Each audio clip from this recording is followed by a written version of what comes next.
Hello students, हम लोग vector topic पढ़ रहे हैं और लास्ट का जो हमारा टॉपिक था जो हमने सीखा था वो क्या था बच्चों? Vector resolution. ठीक है, वेक्टर रिजोल्यूशन हमने सीखा, triangle law of vector addition भी हमने सीख लिया। ठीक है, आज का जो हमारा टॉपिक होगा, आज जो हम लोग पढ़ेंगे वो है बच्चों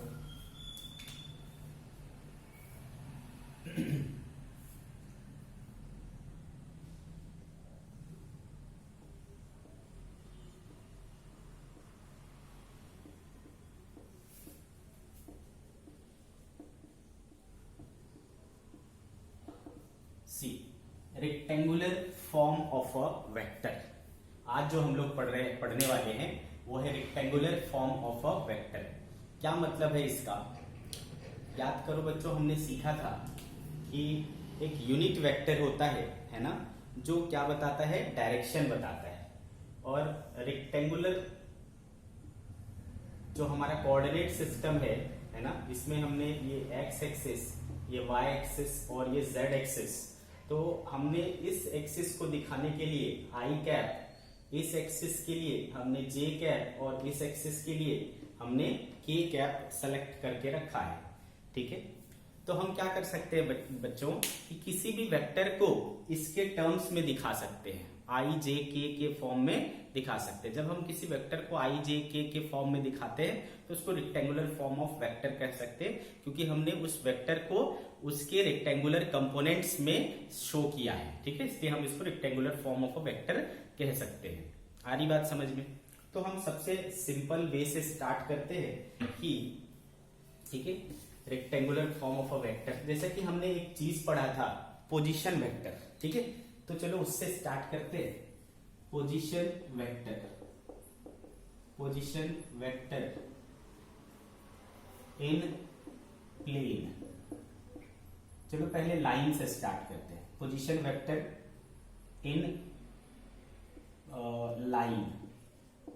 ठीक है, लाइन पे हो सकता है, प्लेन पर हो सकता है और स्पेस में हो सकता है। चलो तो स्टार्ट करते हैं। अगर लाइन है तो बच्चा लाइन क्या होगा? सिंगल है ना, या तो एक्स एक्सिस पर, या तो वाई एक्सिस पर, या तो जेड एक्सिस पर, है ना। ये लाइन हो सकता है, लाइन स्ट्रेट लाइन। ठीक है, तो अगर मैं एक्स एक्सिस पर हूं बच्चों, ठीक है, एक्स एक्सिस की डायरेक्शन में हूं, ये मेरा क्या है बच्चों? ओरिजिन है। ठीक है, कोई पार्टिकल कहां है? अभी सपोज यहां पर है, पी पॉइंट पर। अंडरस्टूड? तो अगर मुझे इसका पोजीशन वेक्टर लिखने बोलेगा, पोजीशन वेक्टर, तो हमको पता है भाई पोजीशन वेक्टर क्या होता है। पोजीशन वेक्टर क्या होता है? किसी टाइम इंस्टेंट पर ओरिजिन से उसकी क्या पोजीशन है वो बताता है पोजीशन वेक्टर। तो भाई ये ओरिजिन हो गया और ये पार्टिकल है, तो इनको कनेक्ट करने वाला जो लाइन है वही हमारा क्या है बच्चों? पोजीशन वेक्टर है। ठीक है, तो so this is vector R. ठीक है बच्चों, तो इसका जो पोजीशन वेक्टर है आर क्या हो जाएगा? तो मान लो बच्चों ये एक्स एक्सिस पर है और इसका मैग्नीट्यूड कितना है? सपोज एक्स, लेंथ कितना है? एक्स है। ठीक है, तो मैग्नीट्यूड क्या हो गया भाई? एक्स, और डायरेक्शन क्या है? देखो अलोंग पॉजिटिव एक्स एक्सिस है, तो क्या लगेगा? आई कैप। तो ये हो गया आपका पोजीशन वेक्टर एक्स आई कैप। अंडरस्टूड? इसका मतलब क्या है भाई? इसका क्या मीनिंग है कि एक्स एक्सिस पर कितना यूनिट चलना है आपको? एक्स यूनिट चलना है। ठीक है, अंडरस्टूड? सो ये हो गया आपका पोजीशन वेक्टर। अगर ऐसा है तो मान लो कोई चीज जो है इधर वाई एक्सिस पर चल रहा है, ये ओरिजिन हो गया बच्चों, किसी समय वो यहां पर है, तो ये सपोज कितना है बच्चों? वाई है। ठीक है, तो इसका पोजीशन वेक्टर क्या हो जाएगा? ये हो जाएगा पोजीशन वेक्टर, वेक्टर आर बोल लो। तो भाई मैग्नीट्यूड क्या हुआ? वाई हुआ, तो वेक्टर आर यहां पर क्या हो जाएगा? वाई मैग्नीट्यूड हो गया। डायरेक्शन क्या है? इस एक्सिस को किस डायरेक्शन से दिखाते हैं बच्चों? जे कैप से, तो हो गया ये Y J cap. So this is the position vector of, है ना, ये पार्टिकल जो कि लाइन पर मूव कर रहा है। ठीक है, लाइन पर मूव कर रहा है। इसी तरीके से जेड एक्सिस पर होगा तो बच्चों हमारा क्या हो जाएगा? जेड एक्सिस पर होगा तो क्या लिख सकता हूं मैं? जेड के कैप लिख सकता हूं। तो क्या देखा आपने? जब लाइन पर मूव करते हैं, मतलब एक लाइन बनाने के लिए हमें किसकी जरूरत पड़ती है? सिंगल एक्सिस की जरूरत पड़ती है। वो या तो एक्स एक्सिस हो सकता है, वो या तो वाई एक्सिस हो सकता है, या जेड एक्सिस हो सकता है। क्लियर है बात? ठीक है।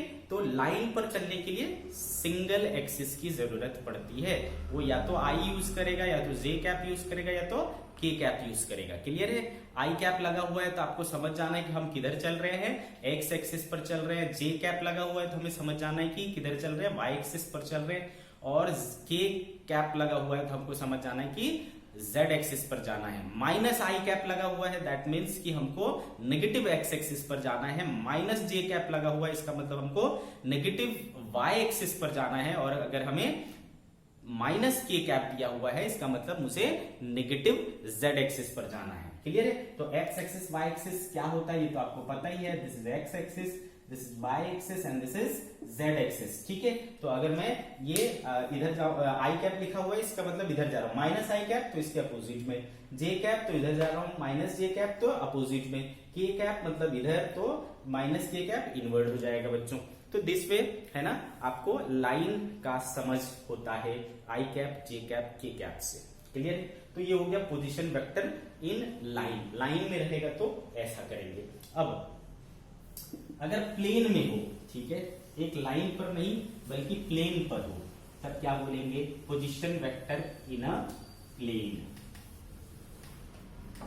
ठीक है बच्चों, position vector in a plane. अब प्लेन कैसे बनता है बच्चों? जैसे कि ये बोर्ड एक प्लेन है, तो भाई इसमें देखो दो एक्सिस है, एक एक्सिस और ये दूसरा एक्सिस। ठीक है, दिस इज मान लो एक्स एक्सिस, दिस इज मान लो वाई एक्सिस। ठीक है, तो ये जो बनेगा वो क्या बनेगा? प्लेन बनेगा। तो हमेशा प्लेन के लिए कम से कम कितने एक्सिस की जरूरत पड़ती है बच्चों? दो। लाइन के लिए एक एक्सिस, प्लेन के लिए दो एक्सिस। ठीक है, तो मान लो हमने x और y एक्सिस के बीच में प्लेन बनाया, तो वो प्लेन क्या कहलाएगा बच्चों? X Y plane. This is X Y plane. अगर मान लो ये z एक्सिस है ना, ठीक है, तो अगर x और z के बीच में बनाएंगे प्लेन, तो this plane is X Z plane. और अगर y और z के बीच में बनाएंगे तो this plane, this is Y Z plane. ठीक है, तो प्लेन बनाने के लिए आपको दो एक्सिस की जरूरत पड़ती है। चलो हम सिंपल एक्स वाई प्लेन की बात करते हैं। तो ठीक है, चलो एक्स वाई प्लेन पर है हम, कोई पार्टिकल सपोज इस जगह पर है P पॉइंट पर। ठीक है, हमें इसका क्या बनाना है? पोजीशन वेक्टर बनाना है। तो चलो ये हो जाएगा, ये ओरिजिन है हमारा, तो ओरिजिन से पार्टिकल को कनेक्ट करने वाला vector is position vector. So this is position vector. ठीक है, अब अगर आप गौर से देखो बच्चों, इसको एक परपेंडिकुलर इधर ड्रॉ करता हूं और एक परपेंडिकुलर मैं यहां ड्रॉ करता हूं। क्या मतलब हुआ फिर? तो ये हो गया बच्चों हमारा एक्स एक्सिस पर इतना और वाई एक्सिस पर इतना। ठीक है, अगर मैं इसको x बोल लूं और इसको y बोल लूं तो this is also y। Clear है? तो भाई अब आपको दिख रहा है कि इसमें दो चीजें हैं, x एक्सिस पर इतना है और y एक्सिस पर इतना है ना। इस पार्टिकल तक पहुंचने के लिए आपको क्या करना पड़ेगा? x एक्सिस पर इतना चलना पड़ेगा और y एक्सिस पर इतना चलना पड़ेगा। समझ गए बच्चों?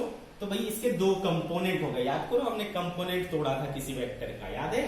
तो वेक्टर का कंपोनेंट तोड़ते थे तो एक कंपोनेंट इधर आता था, एक कंपोनेंट इधर आता था। सो ये और ये इसका क्या हो गया? कंपोनेंट हो गया। तो एक कंपोनेंट कितना हुआ बच्चों? मैग्नीट्यूड उसका x है और ये डायरेक्शन क्या है? आई कैप। दूसरा कंपोनेंट क्या है? y, और डायरेक्शन क्या है? j cap. तो ये दोनों मिलकर के क्या बन रहे हैं? Vector r। So this is position vector in a plane.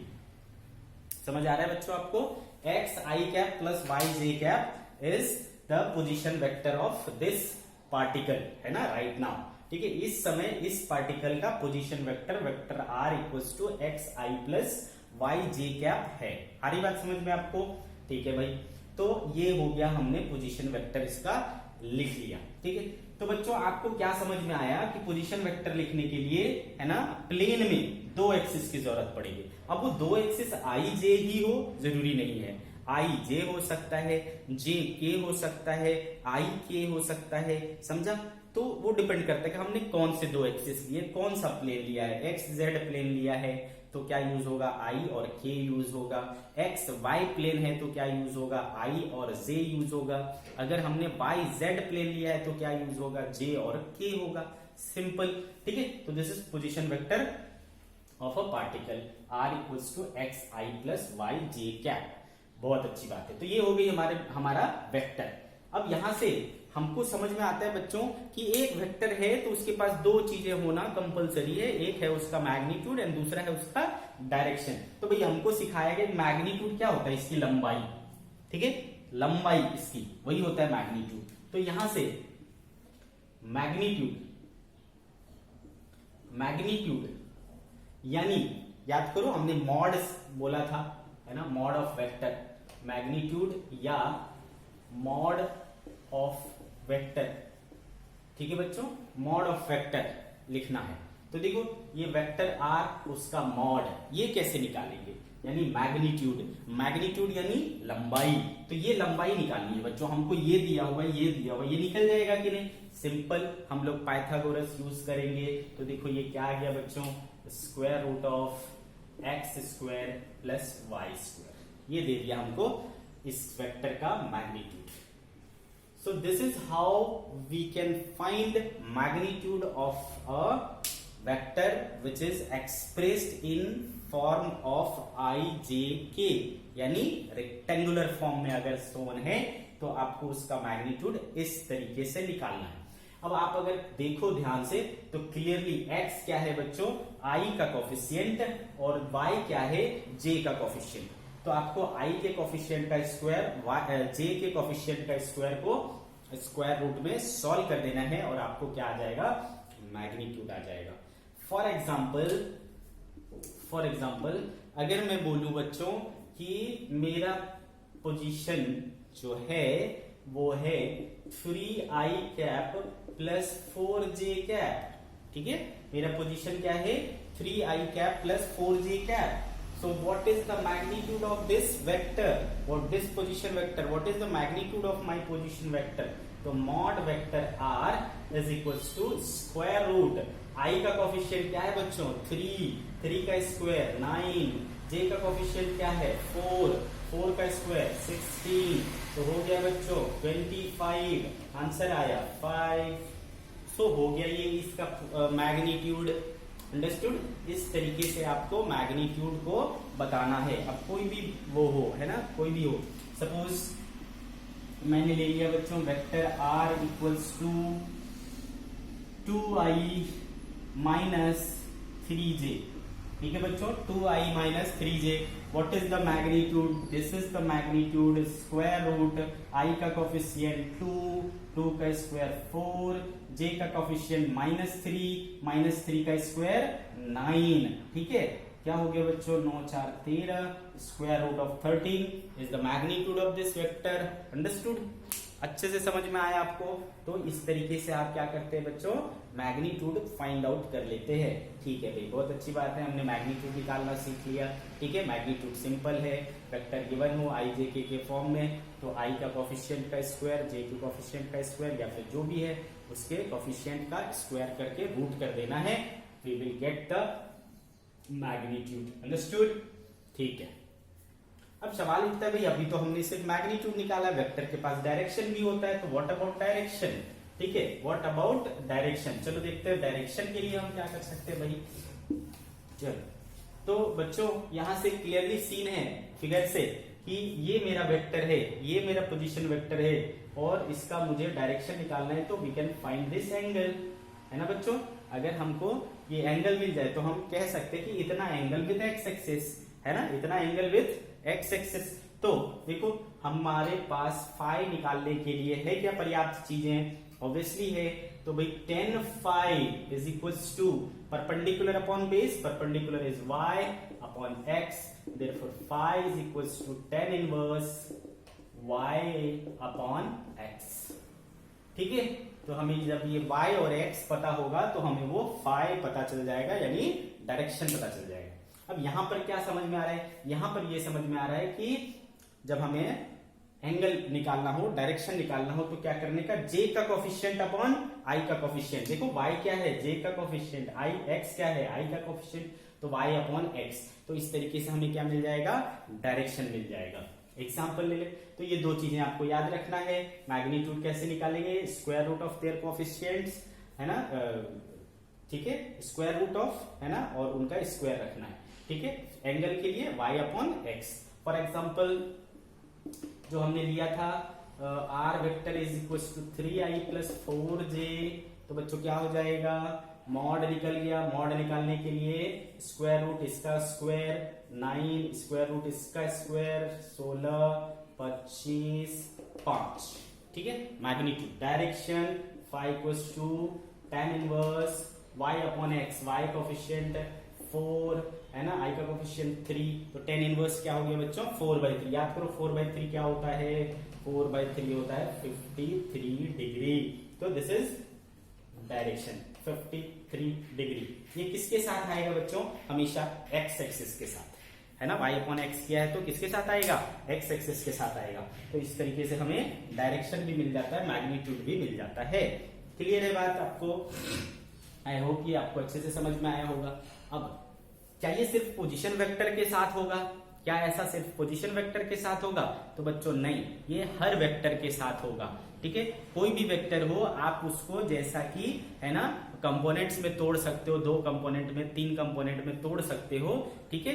तो आपने उसको रेक्टेंगुलर कंपोनेंट्स में तोड़ा है तो आप वैसे ही उसको एक्सप्रेस कर सकते हो आई जे के फॉर्म में। किसी भी वेक्टर को, any vector can be expressed in the form of I J and के, ठीक है। तो हम किसी भी वेक्टर का मैग्नीट्यूड, डायरेक्शन सेम वे में निकाल सकते हैं, ठीक है बच्चों। तो this is not only about position vector, this is about all type of vectors, ठीक है। चलो आगे बढ़ते हैं बच्चों, तो कुछ और एग्जांपल्स ले लेते हैं। इससे मैं बोलता हूं find magnitude and direction, find magnitude and direction of following vectors,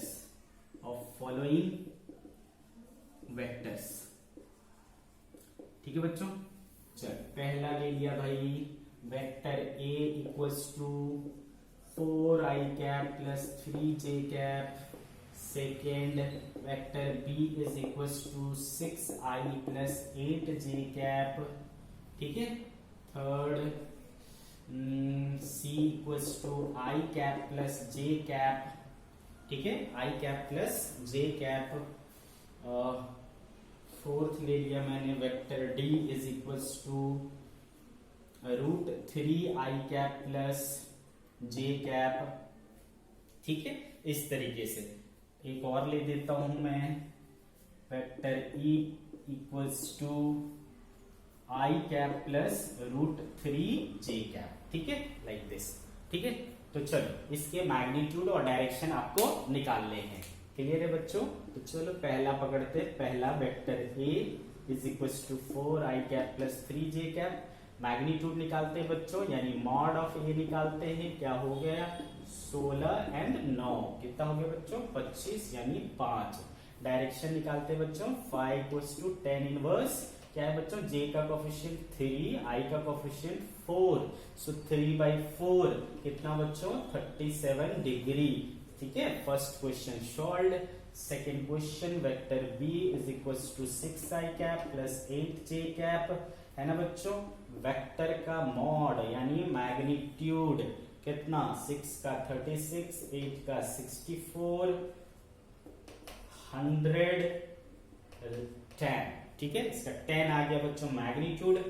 similarly direction के लिए j का कोफिशिएंट अपॉन i का कोफिशिएंट यानी 8/6, क्या हो गया बच्चों देखो tan phi is equals to 8/6, therefore tan phi is equals to 4/3, therefore phi equals to क्या बच्चों, कब होता है ये 53 डिग्री, ठीक है, this is 53 डिग्री, ओके। तो this way you can find. तो रिमेनिंग जो 3 बचे वो आपके लिए होमवर्क रहे, ठीक है। आप इसको अपने से करिए, स्क्रीन को पॉज करके फटाक से तीनों बना लीजिए और लिख दीजिए, ठीक है बच्चों। ठीक है, इसका आंसर क्या हो जाएगा बच्चों, मॉड क्या हो जाएगा, मॉड हो जाएगा इसका √2, डायरेक्शन क्या हो जाएगा 1/1 145, तो 5 इक्वल्स टू 45, ठीक है, मैच योर आंसर, ठीक है। सिमिलरली ये क्या हो जाएगा बच्चों √3 का स्क्वायर 3 + 1, तो इसका ये हो गया मॉड हो गया 2, एंड डायरेक्शन हो गया बच्चों 1/√3 यानी 30 degree. So 30 degree, magnitude 2 and angle 30 degree. इसका क्या हो जाएगा बच्चों, है ना, √3 का स्क्वायर 3 प्लस 1 2 आएगा, इसका भी मैग्नीट्यूड 2 हो गया बच्चों। और डायरेक्शन क्या हो जाएगा, √3/1 यानी 60 degree, 60 degree. So check your answer, ठीक है। तो ये हो गया बच्चों। तो किसी भी वेक्टर को हम सॉल्व कर सकते हैं इस तरीके से। अगेन हमने लाइन देखा, हमने प्लेन देखा, तीसरी चीज हम क्या देख सकते हैं बच्चों, स्पेस, ठीक है। स्पेस मतलब क्या हो जाता है, उसमें लेंथ भी होता है, ब्रेड्थ भी होता है और हाइट भी होता है, यानी तीनों एक्सिस यूज हो जाता है। एक्स एक्सिस भी यूज होगा, वाई एक्सिस भी यूज होगा एंड जेड एक्सिस भी यूज होगा, ठीक है। तीनों एक्सिस यूज हो जाता है। जब तीनों एक्सिस यूज हो जाएगा तो हम फिर क्या करेंगे भाई, तो फिर I, J और K तीनों यूज होगा। तो अगर सपोज x एक्सिस, ये y axis and this is z axis, तो कोई वो है ना, कोई जो पोजीशन वेक्टर होगा उसके पास, है ना बच्चों, x होगा, y होगा और क्या होगा बच्चों, z होगा, जो अभी आपको दिखेगा नहीं क्योंकि ये थर्ड डायमेंशन नहीं है, तो उसके पास z भी होगा। तो भाई तीनों कंपोनेंट है इसके पास। तो वेक्टर r के पास तीन कंपोनेंट है। एक कंपोनेंट क्या है, x एक्सिस पर, तो वो हो जाएगा xi कैप। एक कंपोनेंट है y एक्सिस पर, तो वो हो जाएगा yj कैप। और एक कंपोनेंट है z एक्सिस पर, तो वो क्या हो जाएगा बच्चों, zk कैप, ठीक है। तो पोजीशन वेक्टर स्पेस में, है ना, will have all three directions i, j and k, ठीक है। तीनों है तो आपको समझ जाना है कि वो क्या है भाई, स्पेस है, ठीक। ओके, ये बात हमें समझ में आ गई, ठीक है भाई। अब अगेन इसका मैग्नीट्यूड निकालना है बच्चों। तो मैग्नीट्यूड का फिर से वही सिंपल रूल है, mod vector r is equals to square root i के कोफिशिएंट का स्क्वायर यानी x स्क्वायर, j के कोफिशिएंट का स्क्वायर यानी y स्क्वायर एंड k के कोफिशिएंट का स्क्वायर यानी z स्क्वायर, ठीक है। तो इस तरीके से आप उसका मैग्नीट्यूड निकाल सकते हो। क्लियर है, मैग्नीट्यूड निकाल सकते हो। ओके, डायरेक्शन के लिए क्या करते हैं हम लोग, यहां पर डायरेक्शन के लिए हम लोग डायरेक्शन कोसाइन निकालते हैं, डायरेक्शन कोसाइन, डायरेक्शन कोसाइन, ठीक है बच्चों। कैसे, मान लो ये वेक्टर, ठीक है, सपोज a है, इसका मैग्नीट्यूड क्या है बच्चों, a है। यहां मान लो ये वेक्टर x एक्सिस के साथ क्या एंगल बना रहा है, अल्फा, y एक्सिस के साथ क्या बना रहा है, बीटा, z एक्सिस के साथ क्या बना रहा है, मान लो गामा, ठीक है। ये x एक्सिस, y एक्सिस और z एक्सिस के साथ इतना इतना एंगल बना रहा है। तो जैसा कि हमने सीखा है बच्चों, है ना, अगर ये a है और जिसके साथ एंगल बना रहा है तो उधर क्या आता है, कॉस वाला कंपोनेंट आता है। तो इधर क्या आएगा बच्चों, a cos अल्फा, ठीक है। ये क्या हो गया उसका x कंपोनेंट। सिमिलरली a का इधर क्या आएगा बच्चों, इधर देखो बीटा एंगल बन रहा है तो a cos beta, a cos beta, ये क्या हो गया, a का y कंपोनेंट हो गया। सिमिलरली z कंपोनेंट जो आएगा वो क्या आएगा, इसके साथ कितना एंगल बना रहा है, गामा, तो a cos गामा, ये हो गया z कंपोनेंट। अंडरस्टूड। तो भाई चूंकि since ax equals to a cos alpha, तो therefore cos alpha is equals to ax by a। Similarly, cos beta is equals to ay by a. Similarly, cos gamma is equals to az by a. ठीक है, this, ठीक है। ये जो है वो क्या कहलाते हैं, डायरेक्शन कोसाइंस कहलाते हैं, डायरेक्शन कोसाइंस। अब ये क्या है, ax है ना, ay एंड az, ठीक है। तो भाई ये जो है ना, देखो ये इसका a को हमने तीन कंपोनेंट्स में तोड़ दिए, तीनों एक दूसरे के perpendicular, ax, ay and az। Clear है बच्चों। तो वेक्टर a को क्या लिख सकता हूं, तीन कंपोनेंट है, तीन कंपोनेंट कौन कौन से, एक कंपोनेंट है x एक्सिस के अलोंग, जिसको हमने क्या बोला है, ax।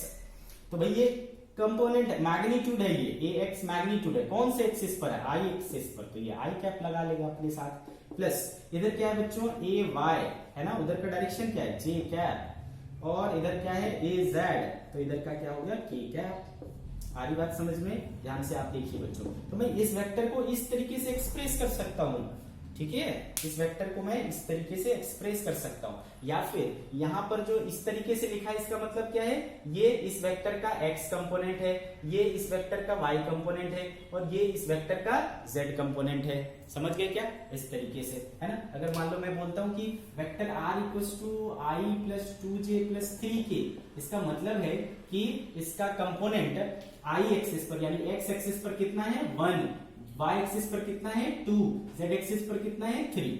सिंपल, ठीक है। तो उसी तरीके से हमने इसको ऐसा लिखा है। क्लियर है बच्चों।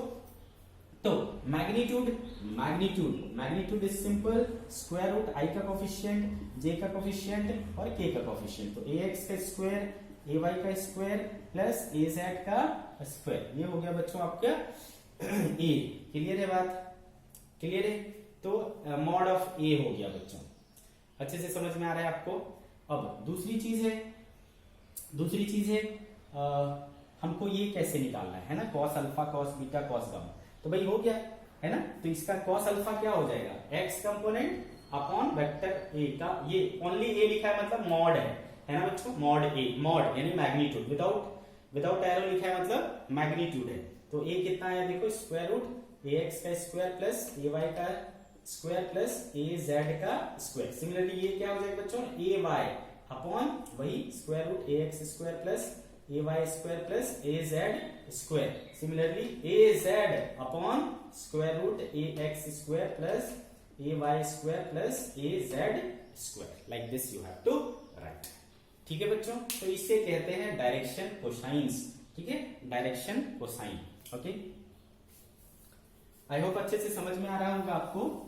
इसको और थोड़ा सा आगे बढ़ाते हैं चर्चा को। सी, तो हमारे पास है cos alpha is equals to A X by A, cos beta A Y by A, cos gamma A Z by A. अगर मैं इन सबको स्क्वायर करके ऐड कर दूं 1 2 3, तो क्या हो जाएगा बच्चों, cos square alpha plus cos square beta plus cos square gamma is equals to A X का square by A square plus A Y का square by A square plus A Z का स्क्वायर बाय ए स्क्वायर। ठीक है, तो देखो ए square common है, तो ये क्या हो जाएगा बच्चों, ए X square plus A Y square plus A Z square, है ना, ऐसा हो जाएगा। आ रही बात समझ में। अब देखो हमने क्या सीखा है, हमने सीखा है बच्चों कि अगर मैंने किसी वेक्टर को, है ना, वेक्टर ए को x component, y component and z component इस तरीके से लिखा है, तो उसका मॉड क्या हो जाता है, मॉड हो जाता है ए X square plus A Y square plus A Z square. तो भाई दोनों साइड स्क्वायरिंग कर देंगे तो ये गायब हो जाएगा।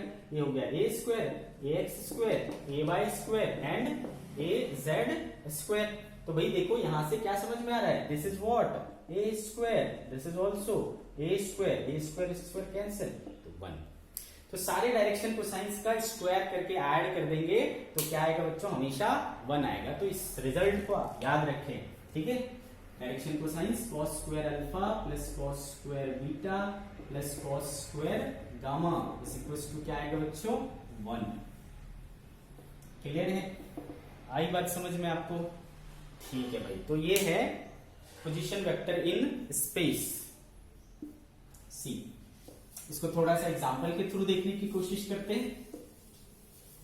तो ऐसा नहीं है कि सिर्फ पोजीशन वेक्टर को ही इस रूप में दिखा सकते हैं, आप किसी भी वेक्टर को इस रूप में दिखा सकते हैं, वेक्टर की प्रॉपर्टी है। ठीक है, तो चाहे वो कोई भी वेक्टर हो, हम उसको एक्स वाई जेड के फॉर्म में दिखा सकते हैं। जैसे कि मैंने लिखा, मान लो कि vector a is equal to 2i plus 3j plus 4k, है ना। तो ये क्या मतलब हुआ बच्चों, ये उसका क्या हुआ x, ये उसका क्या हुआ y, ये उसका क्या हुआ z। ठीक है, तो अगर मुझसे मैग्नीट्यूड पूछा गया है तो magnitude is very simple, i के कोफिशिएंट का स्क्वायर 4, j के कोफिशिएंट का स्क्वायर 9, k के कोफिशिएंट का स्क्वायर 16 9 25 4 29 √29 इज योर मैग्नीट्यूड। ठीक है, इस वेक्टर का मैग्नीट्यूड हो गया दिस मच। ठीक है भाई, मैग्नीट्यूड निकल गया तो यहां हम क्या निकालते हैं, डायरेक्शन को sign.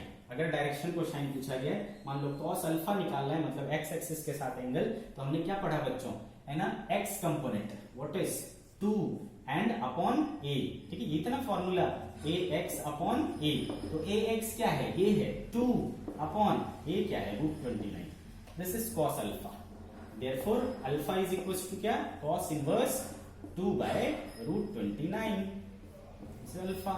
Similarly, if you are asked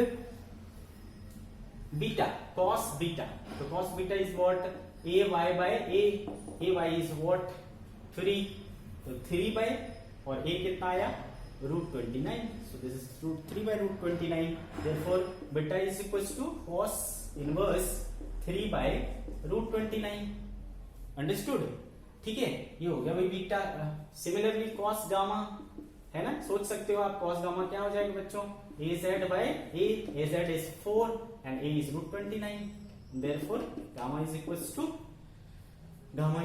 to cos inverse 4 by √29। इस तरीके से आप अल्फा बीटा एंड गामा यानी डायरेक्शन कोसाइंस फाइंड आउट कर सकते हो। चलो भाई, तो बहुत अच्छा है, इतनी बातें हमें समझ में आ गई, ठीक है, कि हम किसी भी वेक्टर का मैग्नीट्यूड निकाल सकते हैं, डायरेक्शन निकाल सकते हैं। तो आपके लिए होमवर्क है बच्चों,